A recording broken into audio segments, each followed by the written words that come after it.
John Trickett, good evening. You've been a member of the Labour Party for almost 50 years. Yeah. Can you ever remember a time when the openly anti-Semitic remarks have been made by Labour MPs?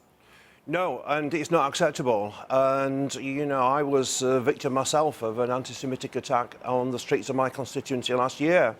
And I went to court and the chap involved was found guilty. And I was absolutely astonished and appalled that happened to me on the streets of Britain. And it's equally appalling if anybody expresses a view inside the Labour Party, which has got a long record of fighting racism and fighting anti-Semitism, and will continue to strongly play the argument against any form of racism. Let's just clarify a few points then on what is anti-Semitism and what is anti-Israel. Ken Livingstone today, is it acceptable for Ken Livingstone to say Hitler was a supporter of Zionism?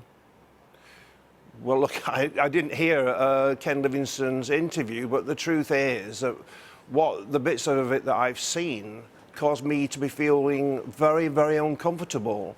The idea that we should somehow be going back to some period in Hitler's life when he was working with the Jewish nation or Jewish race is ludicrous. We're dealing with 2016 and the problems which the nation's facing now.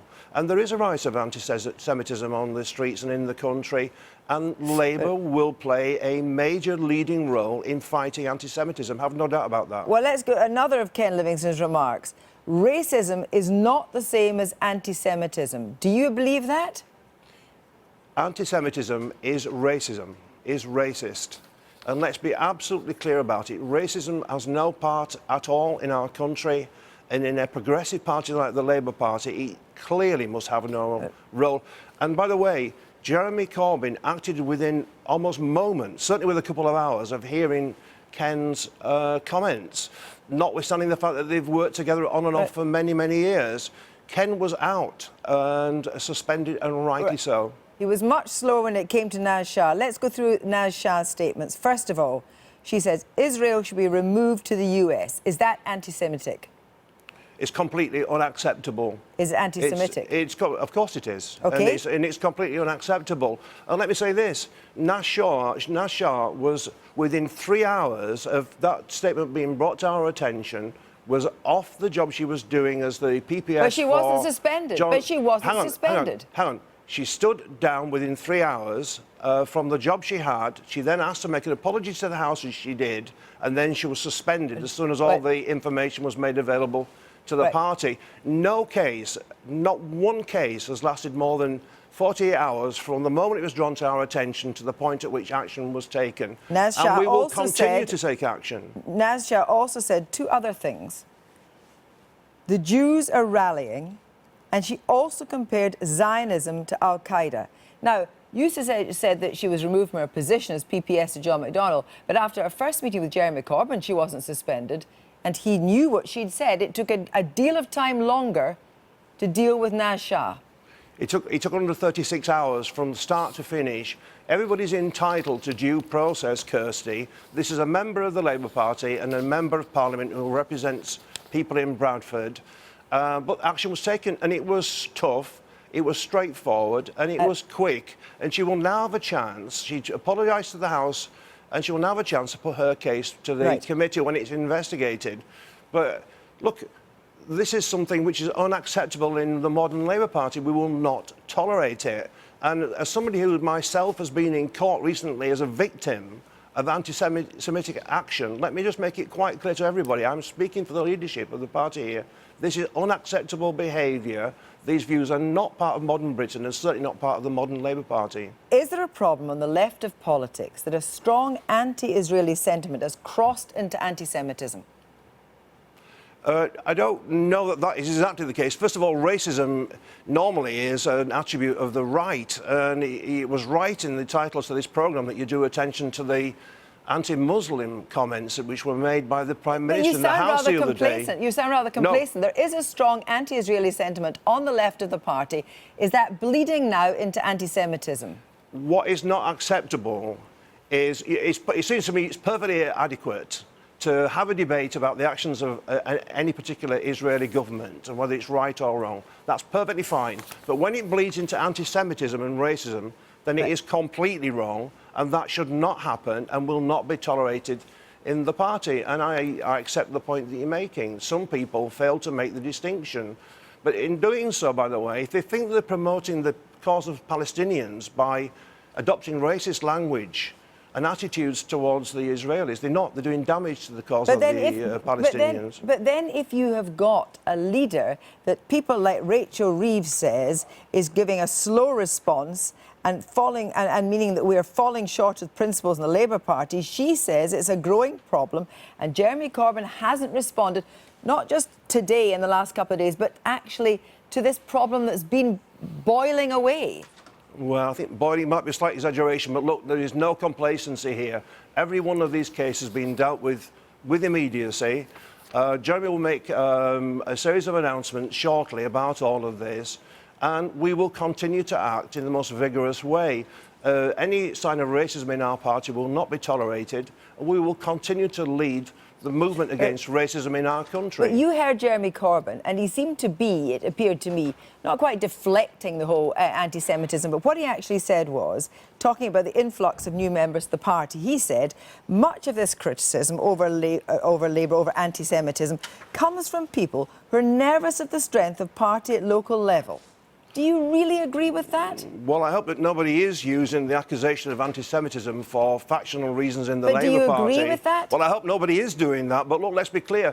Whatever. But do you agree with it? Do you agree with Jeremy Corbyn that much of the criticism being levelled at Labour over anti-Semitism is in reality a criticism of the strength of the party at local level?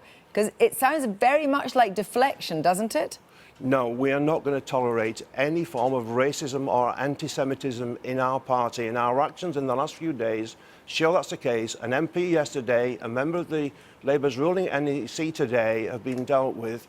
I hope that's the end of it, because people will need to know that we will act with the great firmness and we will lead the anti-racist movement in the country, as Labour always did and always will. And in my own case, my grandmother was Jewish. And look, I remember the anti-Semitism she faced on the streets of Leeds, and I thought it had gone. Now, it looks like it's resurgent. We are not going to put up with it in the Labour Party. We're going to take these forces on. Well, let me just finally put it to you that Jeremy Corbyn is suggesting very clearly that the criticism of Labour over anti-Semitism has roots in problems, he says, people have with the strength of the local Labour parties. On Newsnight last night, Rabbi Julia Neuberger and Lord Levy were critical of the party and anti-Semitism. You really don't think that Lord Levy and Rabbi Neuberger are concerned over the strength of Jeremy Corbyn's Labour Party at local level, do you? No, it's not something that's ever occurred to me that they would think, and that is not something which I've come to say, and it's not something I believe either. What I believe is racism is totally unacceptable in our country, in our party, and we will deal with it. Thank you very much indeed. Thank you. Well, joining me in the studio now is the Labour MP, Wes Streeting. Wes Streeting, how disturbing is all of this to you? Well, this has been a pretty dreadful day for the Labour Party, and the latest in a string of dreadful days concerning anti-Semitism, whether it's, as we've seen the last couple of days, the actions of members of the Parliamentary Labour Party today, a member of our ruling NEC, but there are plenty of examples also of activists and their language, many of whom actually predate Jeremy Corbyn's leadership. So when I see our leader on television today effectively saying crisis, what crisis, I think he needs to talk to some of my constituents who are telling me about the struggle they are having with voting Labour, many of whom have voted Labour their entire lives. And deeply, presumably, you would regard as hurtful to people who suffer anti-Semitism to be called by Jeremy Corbyn people that are just concerned about the strength of the Labour Party at local level. Absolutely, and I don't understand why Jeremy's linked those two issues. They're certainly not the issues I would link, and today we've had people from across the spectrum of the Labour family speaking out against this, from John Lansman, the director of Momentum on the left of the party, to Richard Angel, the director of Progress on the centre-left of the party. Because if it is, as I was just saying there, about deflection, surely that is deeply insulting. Well, and there's been a general issue with the flat-footed response of the Labour Party. That's when the issue first, I think, was on our radar as MPs as a source for serious concern, that we weren't acting quickly enough. and sending a clear enough message that we won't tolerate anti-Semitism. So on the question of Ken Livingstone, the hierarchy will say that he's under investigation and so forth, but in the modern Labour Party, after what's happened, do you think there's a place for Ken Livingstone?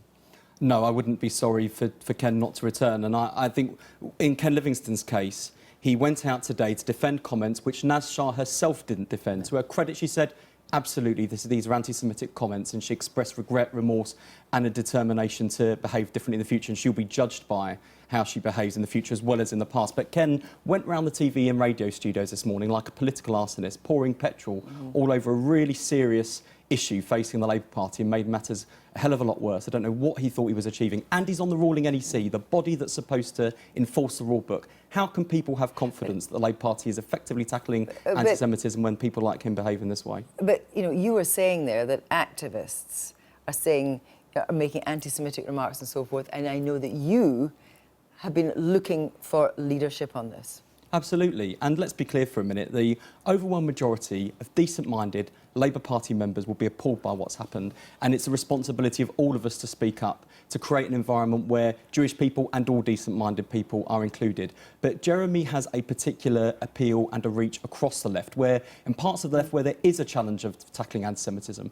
And he is right. He's a lifelong anti-racist. So it's not just he's got the responsibility to act. There is a great opportunity for him to show real leadership. But John on the issue. Trickett would say that he's acted very quickly in the case of Livingstone and reasonably quickly within a 36-hour period on Naz Shah. But what else does he have to do? I know you've been looking for meetings. Yeah, so Labour members of the All-Party Group Against Anti-Semitism offered to meet Jeremy because I think there are practical things that we can do in terms of Labour Party's rules, our party structures, to make a practical difference to the problem. We asked for that meeting.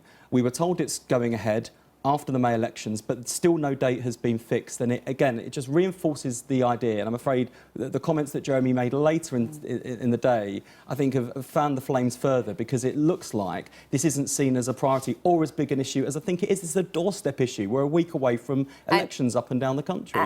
And a big problem for Labour, whereas this is not a problem for the Conservatives, this is a damaging issue for Labour. Absolutely. And look, We've seen real leadership from Sadiq Khan, our candidate for Mayor of London. We should see that from the top. And when we call out the Conservatives for the nasty campaign they're running in London, absolutely right. Decent-minded Conservatives have done the same. But we can't have double standards. We've got to show leadership in our own party, get our own house in order as well.